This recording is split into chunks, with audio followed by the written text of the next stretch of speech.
Bonsoir, chers téléspectateurs, bonsoir chez vous et bienvenue, comme je peux dire, dans notre émission Justice Juste.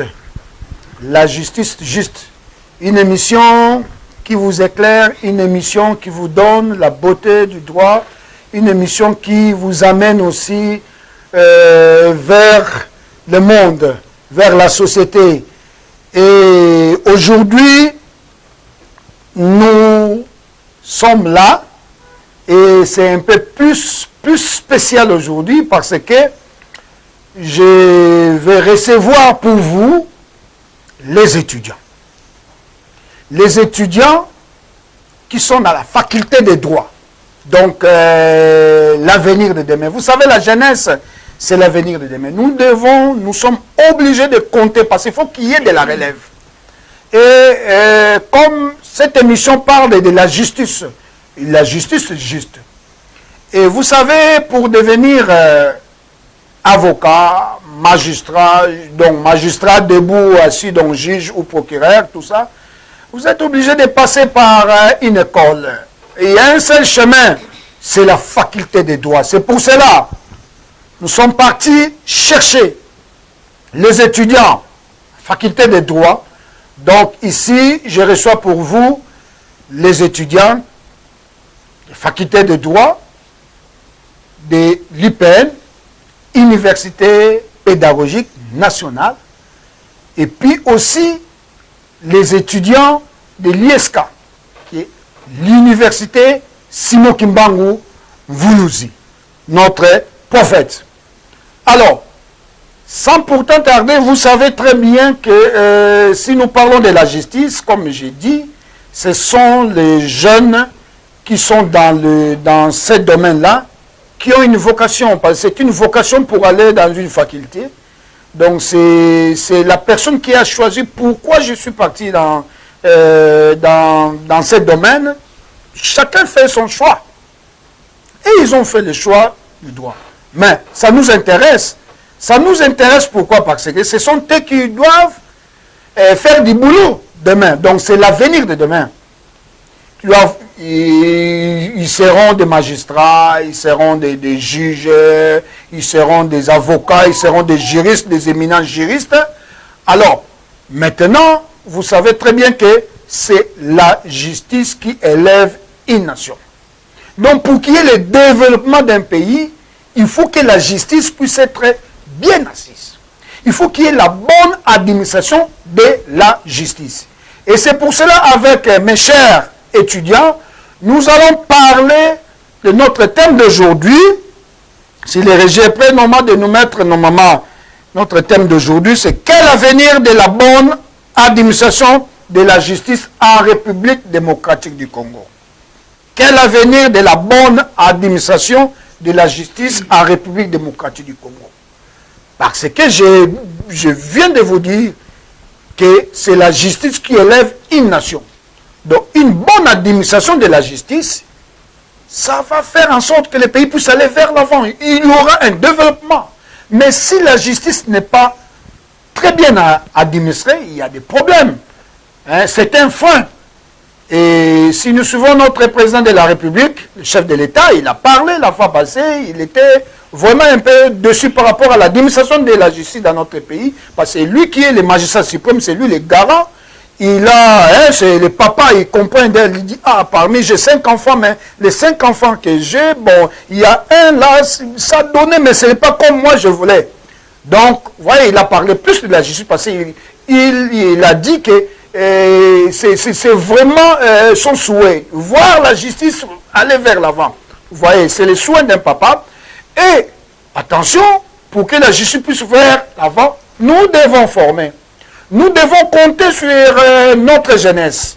Les étudiants qui sont en faculté normale des droits, qui vont devenir demain ou demain, après-demain, des éminents juristes, des éminents procureurs, des éminents juges, et qui doivent administrer la justice, et j'ai dit dans la bonne administration de la justice.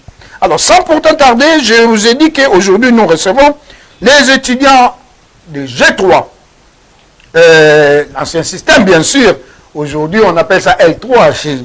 Bon, ça c'est système LMD, donc le G3, donc ils ont fait déjà 3 ans de droit. Donc il y a les étudiants de l'UPN, Université Pédagogique Nationale, et de l'Université Simon Kimbangu. Alors, chacun doit se présenter, donc on va commencer. Je vis, nous avons au moins 4 femmes donc, qui ont étouffé 2 hommes parce qu'ils sont au nombre de 6. Alors, nous allons commencer par la femme ou les femmes. Allez vous présenter. Je me nomme au nom de Gloria Pita, étudiante en G3 droit dans l'Université Pédagogique Nationale. Ok. Merci beaucoup. Et vous êtes dans quelle orientation? Quel droit? Je suis dans le département de droit économique et social. Ok. Droit économique et social. Bon, vous voyez maintenant. Donc, il y a l'économie et le social. Et nous allons décortiquer ça après. Allez, les suivants. Et la suivante. Bon, ça va. Donc, on commence avec normalement les femmes. On donne la valeur aux femmes parce qu'elles sont nos mamans. Allons-y. Je me prénomme Maria Chiaboumanda. Je suis aussi étudiante en G3 droit à l'UPN et je suis dans l'orientation du département du droit économique et social. Droit économique et social. Vous voyez, les femmes aiment trop le droit économique et social. Donc, il y a l'économie et le social aussi. Merci. Merci pour la parole. Je réponds au nom de Rachité Mondonga, étudiante à l'Université Pédagogique Nationale dans la faculté de droit économique, dans le département de économique et social. Ah, merci. Économique et social, toujours. Droit économique et social. Droit économique et social, ok. Nous vous remercions premièrement pour l'honneur Merci. de vouloir commencer avec les dames. Merci. Nous sommes vraiment très honorés. Vous êtes nos mamans, c'est grâce à vous que nous sommes là. Partant de l'article 56 du Code de la famille, on m'appelle Christivi Tombo Konumbu. Je suis étudiante à l'université Simon Kimbangu. Nous sommes aussi les descendants de Papa Simon Kimbangu. Amen. Déjà, ce qu'il faudrait savoir, et il faut que je précise qu'ici, je suis seule dans le département des droits privés judiciaires. Ok. Je suis en G3 tout comme les autres. Merci. Droit privé judiciaire. Là maintenant, c'est encore un autre domaine des droits. C'est très bien. Merci pour l'octroi de la parole. Je me nomme Julien Kassongo, en Mouvumbu. Je suis l'étudiant de l'ISK dans la faculté de droit en département de droit économique et social. Droit économique et social. l'ISK signifie Université Simon Kimbangu. Vous nous y. Notre prophète. Eh bien, bonsoir d'abord, premièrement. Bonsoir. Maître. Et bonsoir, chers téléspectateurs. Et nous avons premièrement le réel plaisir d'être là. Il s'agit bel et bien de l'étudiant Benil de Banza Kabangé, en 3e année de droit à l'Université Pédagogique Nationale. Donc, c'est un peu ça, maître. Merci. Et vous êtes dans quelle orientation? Eh bien, personnellement, nous y pensons avec le droit minier, avec le droit des affaires. Ce qui revient à dire actuellement que nous sommes en droit économique et social. Ah, droit économique et social. Merci beaucoup. Chers téléspectateurs, vous avez suivi nos jeunes frères, la jeunesse qui vont, donc en fait, ce sont des étudiants, ils sont en G3, donc c'est-à-dire ils ont déjà la maîtrise déjà de droit, parce que vous savez déjà quand vous terminez le G3, vous pouvez déjà faire défenseur judiciaire, donc vous pouvez déjà commencer déjà à plaider. Donc si vous avez bien suivi, on parle de droit économique et social. Donc il y a de l'économie, c'est l'économie qui doit tenir un pays. Le social, c'est le vécu quotidien de la personne. Donc vous savez, aujourd'hui on parle, le social ne va pas. Les gens parlent toujours normalement du social. Il y a des fois quand on pose la question, le social c'est quoi? Le social c'est le vécu quotidien de la personne. Vous voyez, tout ce qui accompagne l'homme au quotidien, c'est le social. Et parmi les indices du social, nous avons par exemple les transports, le logement, le travail, vous voyez, la sécurité, l'eau et le courant. Donc ce sont des éminents jeunes hommes, des femmes, des mamans, parce que c'est la femme, on ne parle pas jeunes femmes, ce sont des femmes qui vont, demain ou après-demain, nous aider pour qu'il y ait la bonne administration de la justice. Alors, nous entrons maintenant dans notre sujet. Vous êtes des étudiants, je sais qu'à l'université, il y a la recherche. Il y a la recherche. Parce que vous savez, quand vous êtes universitaire, vous êtes des cadres, Demain, après-demain, vous allez diriger les pays ici, d'une manière ou d'une autre, dans plusieurs secteurs. Ce n'est pas seulement devenir président de la République, vous pouvez devenir aussi, par exemple, procureur général, vous pouvez devenir aussi un haut magistrat, vous pouvez devenir aussi un avocat. Vous voyez, dans plusieurs domaines.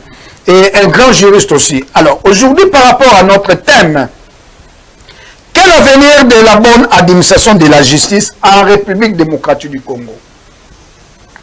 Quel avenir de la bonne administration de la justice en République démocratique du Congo? Vous savez, avec moi, vous avez suivi, il y a le président de la République qui a parlé, il avait quand même quelques soucis dans l'administration de la justice en République démocratique du Congo. Ce qu'il attendait, ce n'est pas vraiment ça. Donc si c'est à 100%, peut-être à 30 ou 40% ou à 50%, ou bien le président voulait que ça soit, par exemple, 80%, 90%, mais il a dit que vraiment, ce qu'il attendait, ce n'est pas vraiment ça. Alors, c'est pour ça aujourd'hui, nous parlons de cet avenir-là, parce que c'est très important. Et vous aussi, vous faites partie de l'avenir, de la bonne administration de la justice. C'est pour cela on vous a fait appel, c'est pour cela que je voulais avoir l'idée de chaque étudiant en faculté normale de droit par rapport à notre sujet. Quel avenir de la bonne administration de la justice en République démocratique du Congo? Pourquoi? Parce que je vais vous orienter un tout petit peu. Aujourd'hui, il y a des innocents qui sont en prison. Aujourd'hui, on arrête quelqu'un. Après, la personne, on l'accuse, par exemple, du viol, on l'accuse du détournement, tout, et sans preuve. Parce qu'après, la personne sort normalement de la prison, acquittée, mais dans la tête des gens, les gens pensent toujours que la personne-là a violé, la personne-là a détourné, tout ça, mais or, il y a des fois, le dossier est vide. Et ça freine, ça gâte un peu la bonne administration de la justice. Alors, que pensez-vous, les étudiants en faculté de droit? Je vais commencer par... Ok, merci maître. Je crois qu'on est tenté de parler de quel avenir de l'administration de la justice en République démocratique du Congo. Oui, c'est vrai, sur et certes, tel que vous venez de le dire tout à l'heure, et nous l'avons suivi, je crois qu'ensemble avec tout le monde, lorsque le président de la République aille à se plaindre de la manière dont la justice est en train de s'organiser, bien sûr. Donc, lorsque le président de la République s'est plaint déjà, on s'est dit qu'il y a forcément un problème. Donc, c'est-à-dire qu'on doit voir comment résoudre ces problèmes. Parce qu'il y a plusieurs abus qui se font, il y a plusieurs choses qui se font, on voit des gens qui sont même condamnés sans pourtant de preuves. On voit même d'autres personnes être relâchées, on voit même d'autres personnes, on pourrait maquiller, dire qu'une personne pourrait détourner ceci, cela, mais sans pourtant démontrer, c'est là on retrouve après les personnes en liberté et on ne sait pas qui a eu à faire quoi. Donc, il y a un peu beaucoup de choses. Je crois que personnellement, pour y parler de l'avenir d'une bonne administration de la justice, il faudrait bien voir certains facteurs clés, bien sûr, tels que nous pouvons voir de l'indépendance du pouvoir judiciaire, de la réforme de capacité, de réforme législative, de l'élite contre la corruption, de l'accès à la justice, ainsi qu'à l'utilisation de la technologie. Et un peu dans ce sens-là que nous aurons un peu à approfondir par la suite et en remettant la parole d'abord à notre suite. Merci beaucoup. Je pense qu'on va déballer ça parce que nous avons quand même des minutes devant nous. On va déballer. Alors, une autre personne à chaud. Une autre étudiante à chaud. Que pensez-vous? Merci beaucoup, monsieur, pour l'octroi verbal. Ce qui est sûr et certain, nous vivons dans une société où nous trouvons que l'applicacité ou encore l'applicabilité de ce qui est enseigné est vraiment un peu osé. Je dirais que la justice au Congo, c'est justement une notion, d'ailleurs comme vous venez de le dire, que la justice élève une nation. La justice ici au Congo, c'est du genre quelque chose que nous pouvons trouver un peu de théorique, mais qu'on le trouve, mais en application, ce n'est pas vraiment ça. Donc, pour arriver à développer cela, je dirais juste que l'administration et l'avenir de la l'avenir de l'administration de la justice en RDC, cela va dépendre d'abord du point de départ. Et aussi occasionner ou encore laisser la place à des valeurs qui peuvent pousser à atteindre ces niveaux-là. Je sais que en acheminant et aussi en parlant, nous allons parler un peu d'autres choses que le reste. Merci beaucoup. Et à chaud déjà, donc nous sentons maintenant qu'on va aller dans le débat. Et c'est pour ça que j'ai dit, vous prenez ça en chaud par rapport à notre sujet. Effectivement, nous sommes d'avis avec vous que la justice élève une nation. Par rapport à ce que le président Félix Tshisekedi avait dit, déjà je suis contre ses propos. Parce que lorsqu'on voit la justice d'une manière générale, la justice n'est pas une personne à qui nous pouvons dire que ce que tu fais n'est pas bon ou ce que tu fais est mauvaise. Mais la justice en soi, en République démocratique du Congo, est constituée des institutions ou des services. Y égard, lorsqu'on parle de la justice, on voit des institutions, c'est-à-dire, à titre exemplatif, on voit les barreaux, à titre exemplatif, on voit les parquets, on voit les cours, on voit des tribunaux, des greffes et des wissariats, ainsi que tant d'autres. Mais déjà, il faudrait savoir que chacune de ces institutions interviennent dans l'administration de la justice. Ce sont des personnes qui interviennent, des personnes bien déterminées. Chacun d'entre eux a un rôle à jouer.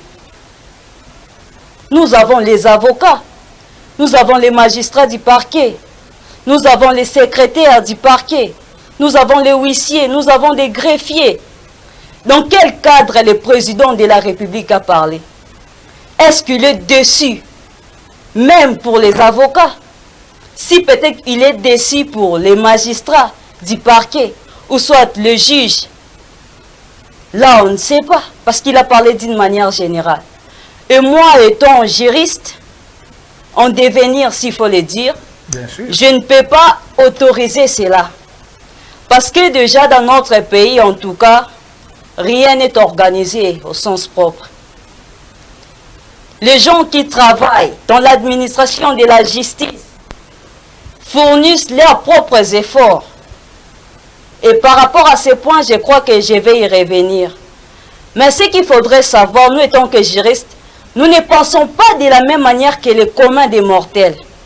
Les gens qui sont ignorants de la loi, les gens qui ne connaissent pas leur loi, les gens qui ne comprennent pas ce que dit la loi. Ce sont ces mêmes gens-là qui pensent que les avocats, ce sont des voleurs. Les magistrats sont corrompus.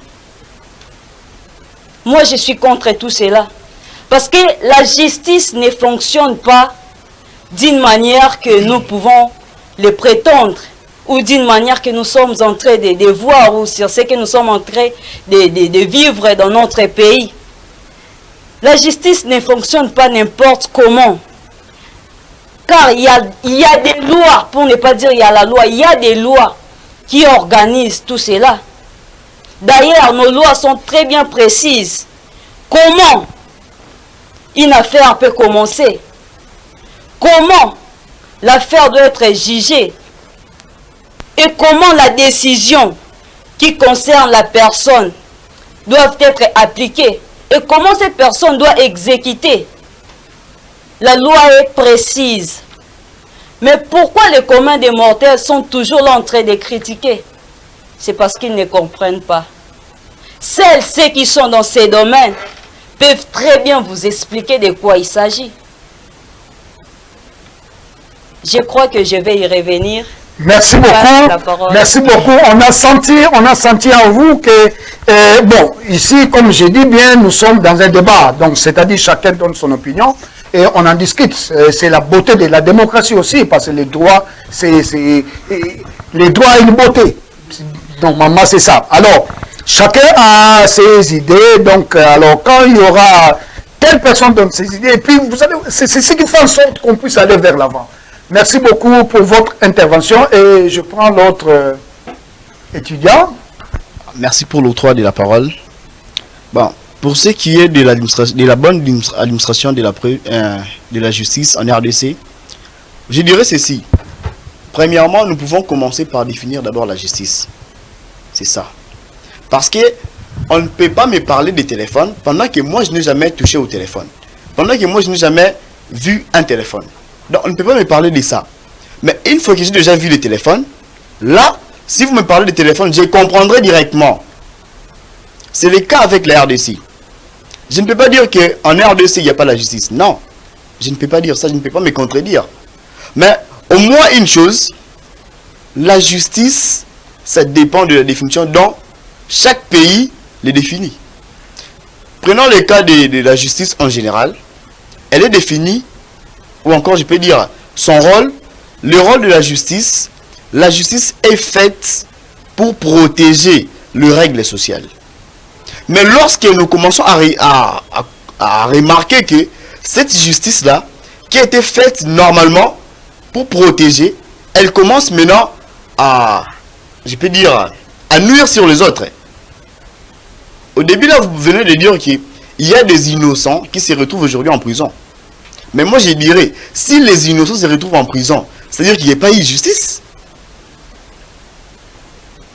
Il ne peut se retrouver en prison qui est celui qui a commis une faute.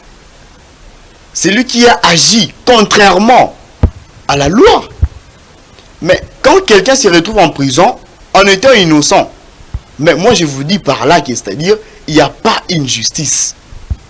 Mais une fois qu'il se retrouve en étant en prison, par rapport à un fait qu'il avait commis, ça c'est normal. Mais lorsque nous voyons un peu la justice, je peux dire dans le sens où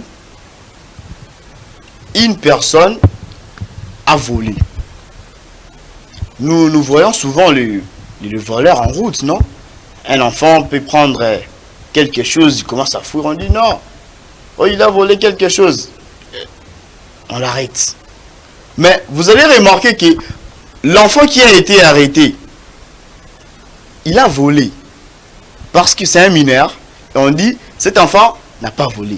Pourquoi? Parce que la loi de la loi portant protection de l'enfant de 2019, l'air protège. La loi portant protection des enfants de 2009, l'air protège. Si nous rentrons encore, toujours dans la justice, nous parlons de la justice. Or, nous allons remarquer que on dit la justice est là pour protéger les règles sociales. Mais quand une fois, quelqu'un... Je ne peux pas parler, c'est bon. Ce que je voulais dire, peut-être, ça allait un peu déranger la société. Bon, là, je me préserve. Non, mais il faut parler d'une manière... Ouais, peut-être, quoi, c'est bon. Ça fait, donc, il n'y a pas de problème. Bon, comme vous n'arrivez pas donc à parler, bon, ça, c'est pas grave. On ne peut pas vous forcer à dire ce que vous pouvez dire. Qui encore on peut prendre? Vous n'avez pas... oui. Bon, moi, vraiment, je ne vais pas vraiment déranger la société. Oui. Mais parce que peut-être mes arguments seront destructifs. Ok, mais ici, nous sommes pour... Écoute, vous êtes des étudiants, vous étiez dans les barreaux, vous avez passé quand même les stages académiques, donc c'est-à-dire que vous étiez à contact avec les justiciables, hein, vous êtes à contact avec les magistrats, les cours et tribunaux. Vous avez vécu aussi, à part ce que vous vivez, hein, donc d'une manière générale. Vous voyez. Bon, de ce que nous vivons, oui. Moi je dirais que on peut aussi laisser un peu la place pour le jeune. Oui. Les jeunes conscients. Ouais. Provenant de l'université, parce qu'ils ont beaucoup de théories, mais ils n'ont pas de pratique. Ok. Moi, je pense qu'on doit un peu déboulonner. On doit un peu déboulonner les vieux qui sont dans la justice, les mettre en retraite et puis laisser un peu la place aux jeunes de faire un peu de travail et puis nous verrons comment ça va passer. Merci beaucoup. Ça, c'est chacun à... on va écouter notre... S'il y a ajouté, j'ai pas ajouté ceci. Je partage l'idée de camarades. Je pense aussi de la même manière qu'elle. Parce que les gens de la République démocratique du Congo, le jeune, on peut dire le vieux qui se trouve là déjà, empêche un peu les jeunes d'avancer au fait. Dans les universités, nous apprenons vraiment les droits. Nous apprenons les droits et dans la pratique, c'est pas ce qui se passe. Et puis quand vous irez là-bas, vous irez peut-être là-bas et puis appliquer ce que vous avez pris à l'université, ce que vous lisez dans les codes, dans les lois.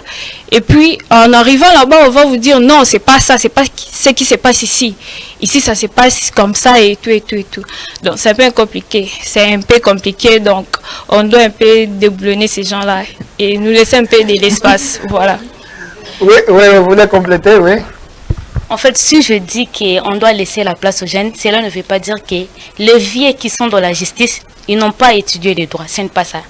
C'est juste que je peux dire, ils se sont vraiment familiarisés avec la société. Parfois, ils agissent toujours par voie d'équité. Ok. Ah oui. Donc, on doit un peu laisser la place aux jeunes aussi. Merci beaucoup. Je pense que on a... Oui, vous avez ajouté pour qu'on puisse rentrer maintenant par rapport à la réaction, parce que vous avez réagi, il y a des gens qui ont réagi aussi de leur manière, donc nous devons maintenant voir là où... parce que le but c'est quoi? Le but pour que la population puisse quand même comprendre, parce que comme vous venez normalement de dire, les gens qui nous suivent aujourd'hui, ce n'est pas seulement les gens qui ont fait le droit. Donc il y a aussi, je dis, la majorité n'a pas fait les droits. Vous voyez, donc nous sommes là pour essayer normalement de donner la notion pour que chacun puisse normalement comprendre. Et aussi, en même temps, nous sommes en train de faire aussi de la plaidoirie. Vous voyez, de la plaidoirie par rapport à ce que nous pensons. Et c'est pour cela, chaque fois, je dois commencer à recevoir les étudiants, faculté de droit, pour comprendre un peu vos idées. Vous voyez, avec tout ce que vous êtes en train normalement de dire, les décideurs, et ils réfléchissent aussi, ils vont voir, les étudiants, ils ont déjà l'avenir de demain. Et vous êtes, bien sûr, vous voyez, et vous êtes en train de penser aussi autrement. Et ça pourrait être positif pour notre pays. C'est ça. Pour ajouter encore, par rapport à notre sujet, oui, je dirais ceci. Dans ces pays, on doit renforcer l'indépendance judiciaire. Pourquoi? Parce que une fois qu'il y a un procès... Qu'appelle-t-on indépendance judiciaire? Parce qu'il y a des téléspectateurs qui nous écoutent, ils ne savent pas indépendance judiciaire. Écoute, qu'on puisse encore prendre l'indépendance. Parce qu'on est déjà indépendant. L'État congolais, les Congolais déjà indépendants depuis 1960. Je ne sais pas quel type d'indépendance vous êtes indépendant. Voilà. Je suis comme étant un téléspectateur, moi je vous écoute. Voilà. Quel type d'indépendance que vous voulez nous dire? Pour vous éclaircir un peu, lorsque je parle de l'indépendance judiciaire, ici, nous parlons de l'essence qui est le juge doit agir et non sous pression. Vous voyez? Parce qu'aujourd'hui, vous pouvez avoir procès avec tel, parce qu'il se connaît avec tel, directement le juge est déjà traumatisé. Il juge mais en étant traumatisé. Pourquoi? Parce qu'il y a des appels qui entrent. Oh non, attention, là c'est mon frère. Là c'est mon frère. Mais là, qu'est-ce que ça veut dire? Et là, nous sommes en train de dire qu'on s'attend à une justice parfaite. Ou encore à une justice qui est juste. C'est carrément impossible. Ouais. C'est un peu ce que j'avais ajouté. Ok. Donc, vous avez compris, chers téléspectateurs, vous avez compris un peu, en fait, ça c'est par rapport à notre thème, la réaction à chaud donc, nos étudiants, donc en fait, l'avenir de demain, les futurs juristes, ils ont réagi. Alors, moi, je vais prendre un point, donc je vais vous poser des questions. C'est vrai que nous parlons par rapport à la réaction de notre président de la République. Je vais revenir vers là. Le président a dit, il n'a pas dit que la justice ne fonctionne pas. Il a dit que la justice n'a pas fonctionné comme il voulait. En fait, c'est lui le visionnaire. Est-ce que vous comprenez? C'est lui qui voit, c'est lui qui a une vision. Par rapport à la justice, il a bien dit, si vous avez suivi il a dit, c'est la justice qui élève une nation. Mais chez nous, c'est le contraire, c'est la justice qui détruit une nation. Et j'ai suivi encore notre frère a dit ceci, que l'indépendance de la justice, ce sont des éléments où aussi le président de la République a parlé. Il a dit, en tout cas, lui, il n'a jamais intervenu, hein, donner des injonctions dans un, dans un procès quelconque. Il a dit même devant Dieu. Je ne sais pas si vous avez. Il a dit devant Dieu. Si quelqu'un qui vous dit devant Dieu, c'est-à-dire qu'il est sincère. Hein? Il est sincère, il a dit devant Dieu, il n'a jamais tout ça. Et je comprends que si la justice, il n'y a pas l'indépendance, donc il y a des injonctions. Hein, comme moi j'ai l'habitude de dire, si les pouvoirs, parce que nous avons trois pouvoirs, nous avons le pouvoir législatif, nous avons le pouvoir exécutif, nous avons le pouvoir judiciaire. On est d'accord? Mais si le pouvoir judiciaire, parce que quand nous parlons de la justice, nous voyons le pouvoir judiciaire. Si le pouvoir judiciaire est inféodé, donc c'est englouti par le pouvoir exécutif, donc là, on aura un problème sérieux. Et c'est pour ça que vous parlez de l'indépendance, je suis d'accord avec vous. Et vous avez aussi parlé par rapport à la formation. C'est très important parce que vous allez voir, il y a des cas où il y a des erreurs judiciaires, par exemple. Les erreurs judiciaires et les magistrats n'ont rien pris. Mais peut-être l'OPJ n'a pas bien instruit les dossiers avant. Et maintenant, la fin, ça sera toujours un problème. Donc, voici tous ces éléments-là. Et comme notre chère étudiante a parlé par rapport au propos du chef de l'État, de notre président de la République, et vous avez dit que vous êtes contre, et vous avez démontré par rapport, on a dit, c'est pas tout le monde qui n'a pas bien travaillé. Et c'est pour cela, moi, je vous regarde encore, j'ai dit ceci, qu'il a dit qu'il n'a pas dit que la justice n'a pas fonctionné. Comme vous l'avez dit, il y a des magistrats, il y a des avocats, vous voyez, il y a des juges, vous voyez, c'est les juges qui doivent dire les droits. Il y a des fois, comme on parle de l'interjection d'appel, il y a des fois, l'avocat peut interjecter l'appel. Il y a des fois aussi, le ministère public peut interjecter l'appel s'il voit que ce que le juge a prononcé, il n'est pas d'accord, il n'est pas d'accord. Il y a la liberté, c'est pour ça que nous avons plusieurs instances, plusieurs juridictions. Donc je suis d'accord avec vous pour dire que ce n'est pas tout le monde qui est dans les sacs. Mais le président de la République a parlé d'une manière générale par rapport à sa vision. Il a dit qu'il n'a pas. Et aussi, si vous suivez bien, il a encore dit que vous savez, quand on arrête quelqu'un, on l'envoie en prison. Dans la population, les gens pensent directement que la personne est coupable. Or, il y a encore la présomption d'innocence. Vous voyez, la présomption d'innocence est garantie dans notre Constitution. Donc, c'est-à-dire qu'il a même pensé à dire, sous d'autres cieux, on fait la mise en examen. Nous, on a étudié donc chez les Blancs là-bas. Donc, il y a des fois, vous allez voir dans la matière pénale, surtout dans la matière pénale, la preuve.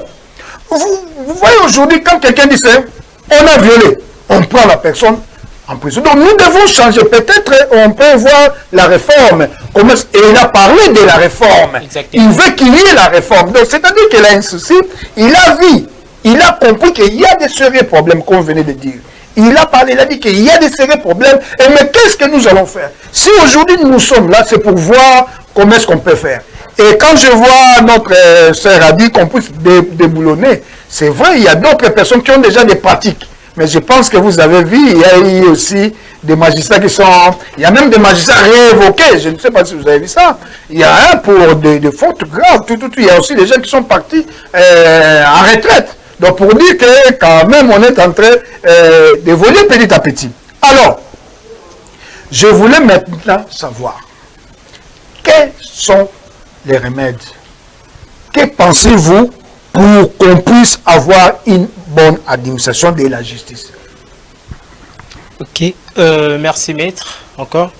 Et je crois que nous courrions derrière le temps, nous serons tellement rapides pour pouvoir y faire le mieux. Ouais. Tel que le dit toujours souvent notre éminent doyen en charge de la recherche, le professeur Nzate, les droits à l'endroit.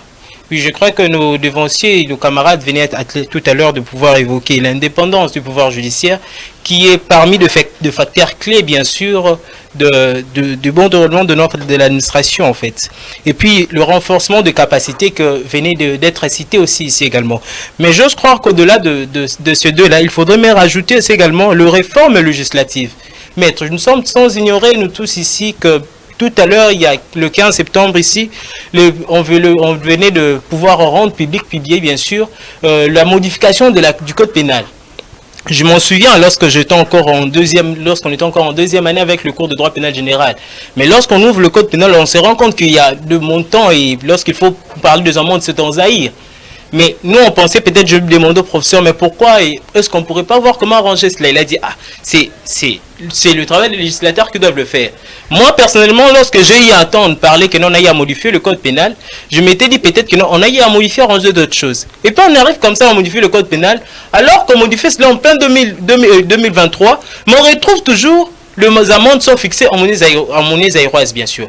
Mais on se demande, imaginez que non, le juge doit pouvoir trancher soit dominer des amendes transactionnelles à une personne. Il doit se référer sur base de quoi? On n'aura pas une bonne administration de justice. Pourquoi? Parce que même le chiffre, même le montant ne seront pas aussi équitables, ne sait pas. Donc, il pourrait le faire de sa façon. Mais or que lorsque c'est prévu par la loi, parce qu'on dit que non, il y a en droit pénal, on s'est dit que non, c'est de l'interprétation stricte, bien sûr. C'est que la loi dit, c'est ce qui doit se faire.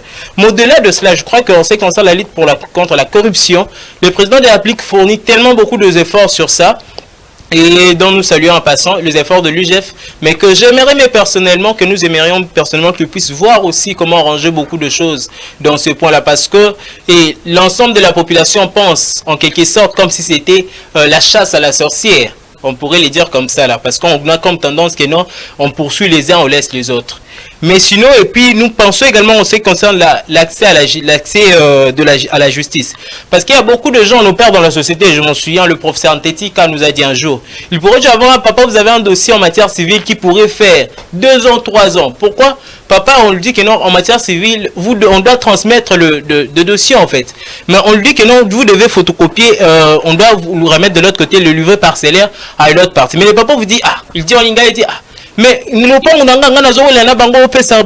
pour dire que non, en réalité, le papa ne comprend pas en réalité, or que c'est normalement, ils doivent avoir leurs emplois de notes et tout. Pour dire en réalité, la population, l'ensemble de la population ne sont pas informés bien sûr sur leurs droits et tout comme ça. Donc, même l'accès à la justice, ils ne savent pas comment ce qu'ils doivent faire. Je crois que là, c'est le travail de l'administration. Et puis, pour finir, en ce qui concerne cela, et puis l'utilisation de la technologie, bien sûr.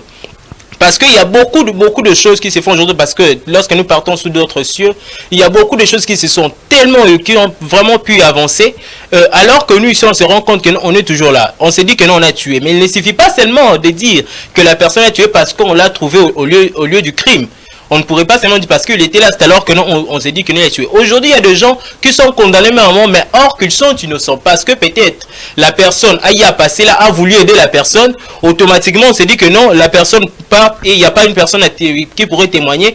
On soupçonne dit que non, c'est la personne qui a y a tué. Or que si on pourrait voir aussi utiliser l'évolution de la technologie, je crois que le président de la République est en train de fournir tellement des efforts en ce qui concerne l'Allemagne de l'Afrique, bien sûr. Je crois qu'ils doivent penser aussi à ces domaines-là pour voir aussi comment ramener tout le matériel qui est possible en fin de l'administration de la preuve, parce que d'innocents partent en prison, ceci, cela, et donc ça serait vraiment important de pouvoir mettre beaucoup plus en action sur ça. Si je pourrais résumer tout ce que j'ai eu à dire, nous avons eu à parler, on a dit que non, ces réformes, bien sûr, ça doit tenir compte de facteurs clés quelques facteurs que nous avons incité par le moment, l'indépendance du pouvoir judiciaire, donc ils doivent recevoir des injonctions de nulle part. Nous avons incité également le renforcement des capacités, de formation et autres, de magistrats, et puis de conférences en leur existence est là.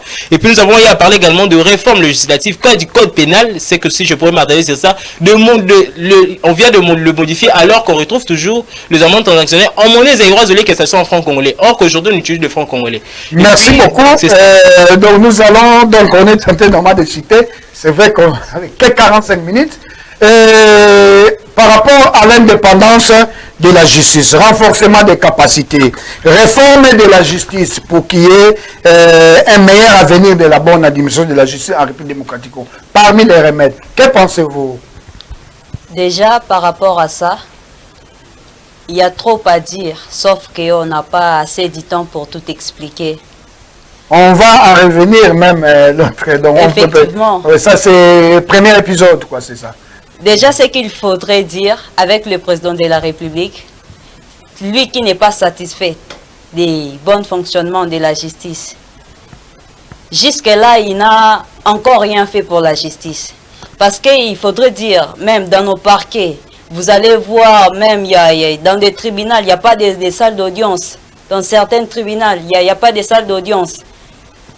Dans des parquets, les agents de la police judiciaire n'ont pas des instruments pour aller déposer des mandats, pour aller faire ceci, cela. Et qu'est-ce que vous proposez? Il doit tenir compte de tout cela. Il doit mettre à leur disposition, voire même des ambulances, des voitures pour aller mener des enquêtes, ainsi que tant d'autres matériels.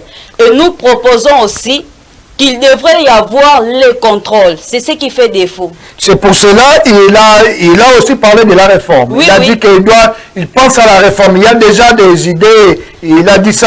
Par rapport à la réforme, nous avons déjà vu, en ce qui concerne les militaires, il a déjà changé leur tenue.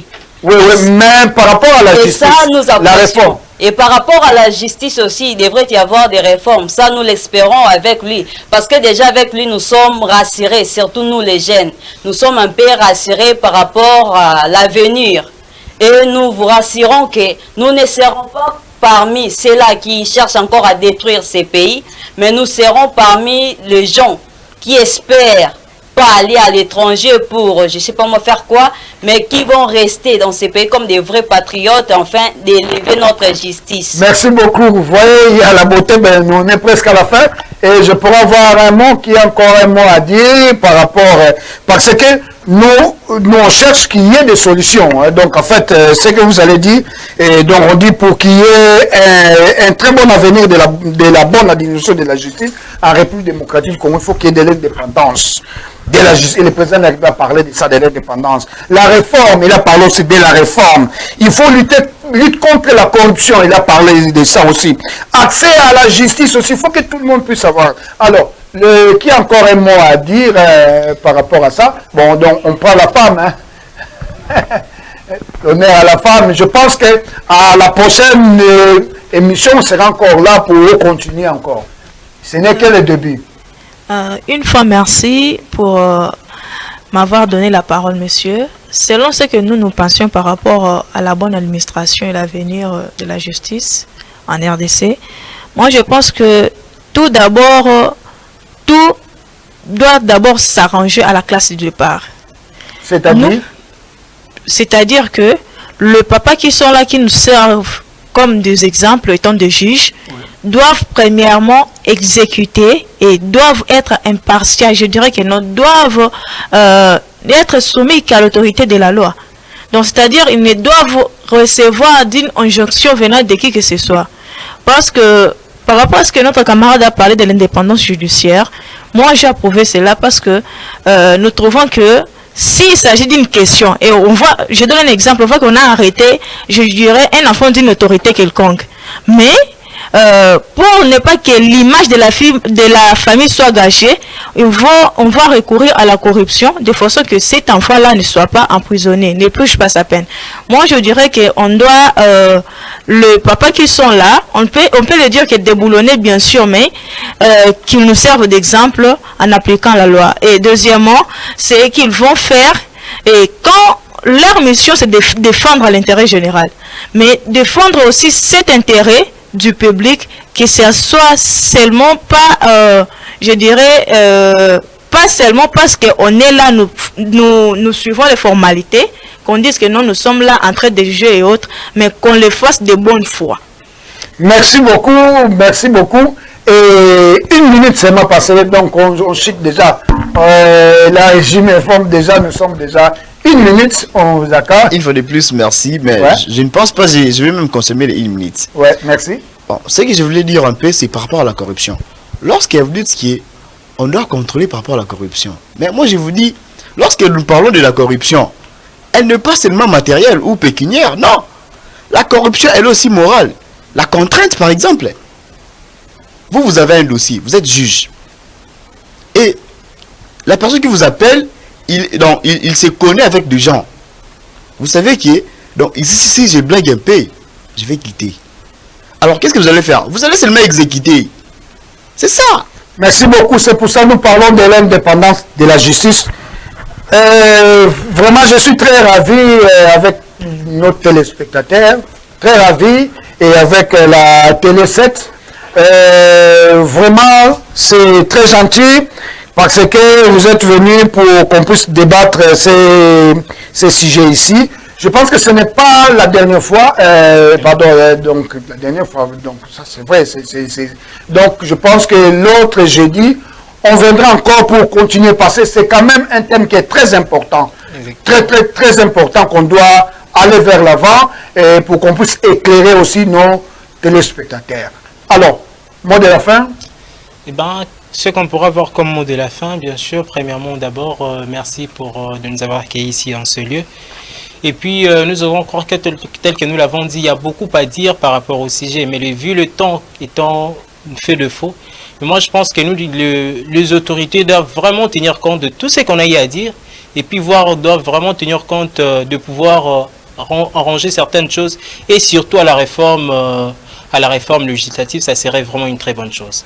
Donc, merci beaucoup, nous sommes arrivés à la fin de notre émission. Merci chers téléspectateurs par rapport à votre temps, vous nous avez suivis et je vous dis grand merci, au revoir et à la prochaine édition. Merci.